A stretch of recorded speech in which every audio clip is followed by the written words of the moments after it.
I didn't do it.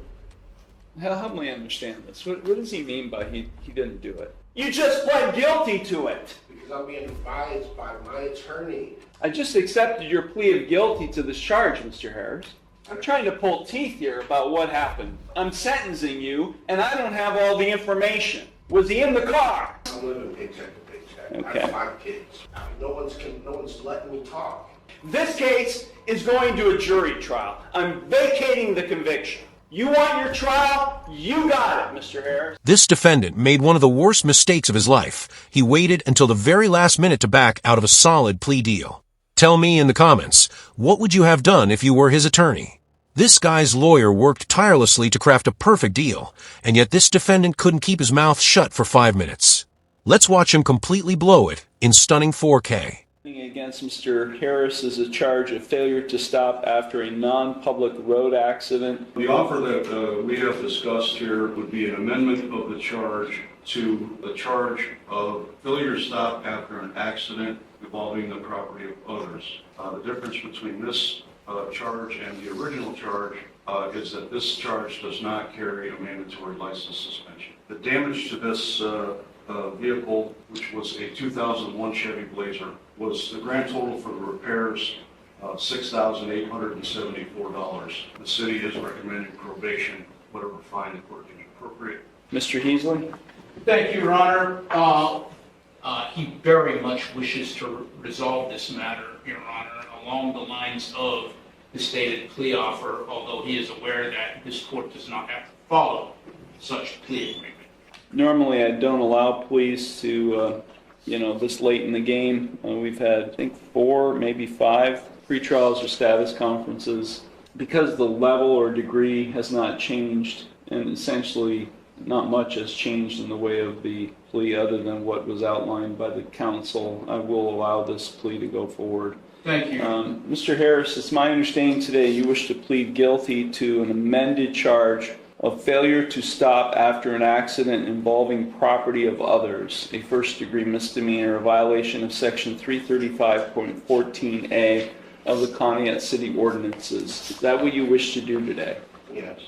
You understand by pleading guilty to this charge that you are waiving your right to a trial, which includes your right to cross-examine witnesses and to confront evidence presented against you. You'd be waiving your right to testify or not to testify without any negative connotation. You'd be waiving your right to subpoena witnesses. You'd be waiving your right to a jury trial. You'd be waiving your right to be proven guilty beyond a reasonable doubt. All of those are trial rights you'd be waiving by pleading guilty to this amended charge.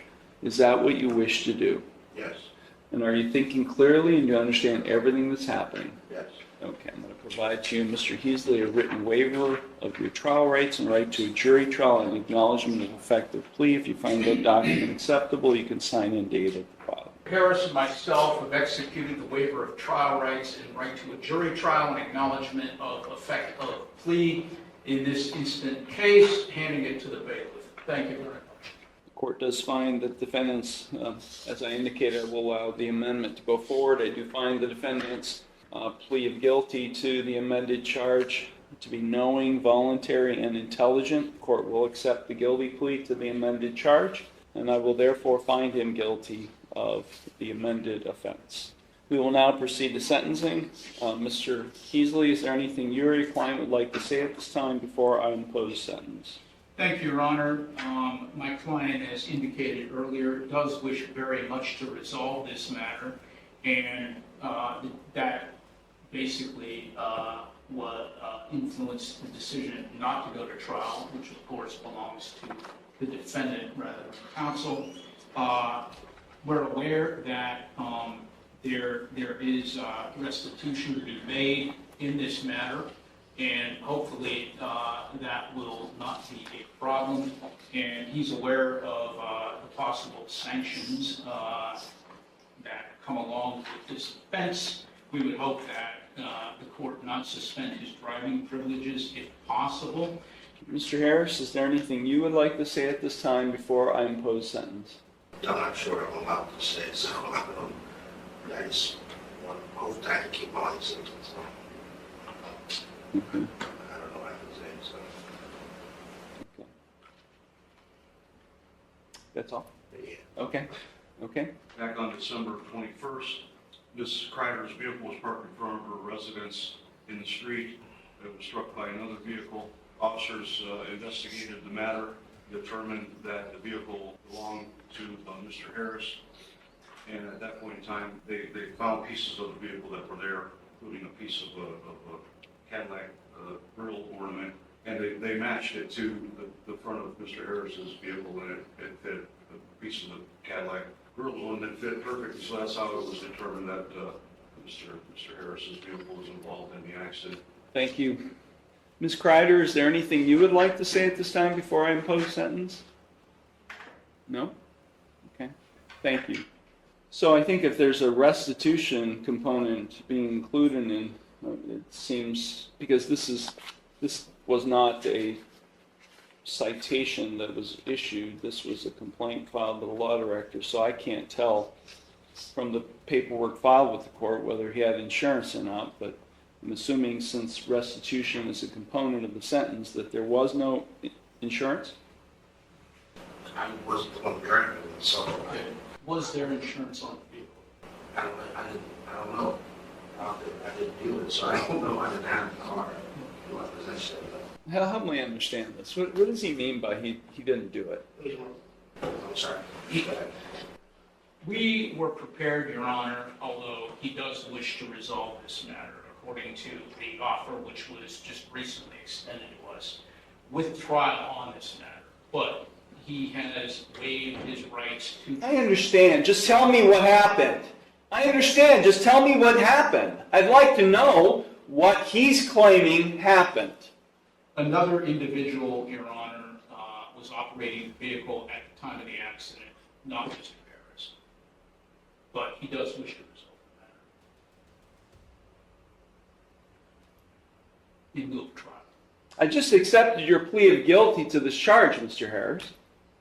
I'm now in the sentencing stage. Okay, I understand, but I'm getting advised by my lawyer, so I'm not, that's what I said, I don't know what I'm allowed to say that I'm allowed to say. I'm trying to be respectful. The judge wanted to know regarding insurance on the vehicle. Cadillac Escalade. I get that. And I didn't have insurance on that vehicle. Whose vehicle was it? Okay, so the vehicle was in my name that I let my brother have that vehicle because I'm trying to help him out. It's your vehicle. It was in my name, it was his vehicle, he purchased it, he bought it. Was the title transferred? No, he did not transfer the title. I'll have to continue to talk briefly. You can talk to your attorney. I'm trying to pull teeth here about what happened. I mean, I'm sentencing you, and I don't have all the information. Okay? Was he in the car? I feel like I'm cross-examining him. Was he in the car at the time? No, sir. Okay. So, here's what I'm getting at, Mr. Heasley, specifically for you. If he pleads to a charge where he's operating a vehicle in an accident, and he's not able to provide proof of insurance on the vehicle he was driving, what happens? It's a non-compliance suspension with the Bureau of Motor Vehicles. Right? I mean, I know this amendment was all about trying to avoid a license suspension, but if he pleads guilty to operation and he's not able to provide proof of insurance, then it's a non-compliance suspension. Do you have the restitution to pay today? No, sorry. How long will it take you to get it? This case has been pending since December. You haven't been setting any money aside for that possible consequence? I'm living paycheck to paycheck. Okay. I have 5 kids. I'm sorry, Mr. Harris, I'm but take a look behind you. I didn't do it You just pled guilty to it. because I'm being advised by my attorney. I asked last time I was here, I asked if I could talk. No one's letting me talk. Well, we've got an appeal issue right now. We got an ineffective assistance of counsel claim right now. And I'm not going to allow this thing to go up on appeal, and you guys spend all kinds of time dealing with an appeal. I'm going to leave.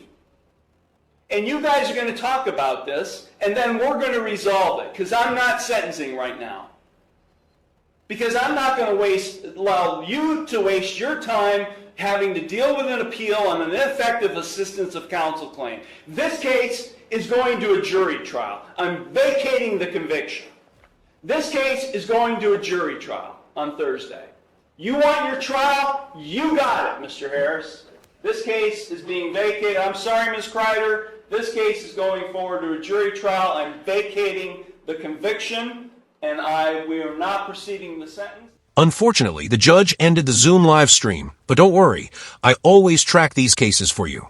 This defendant went to trial, lost, and now has his license suspended and is on probation for up to a year. The lesson? Always listen to your attorney.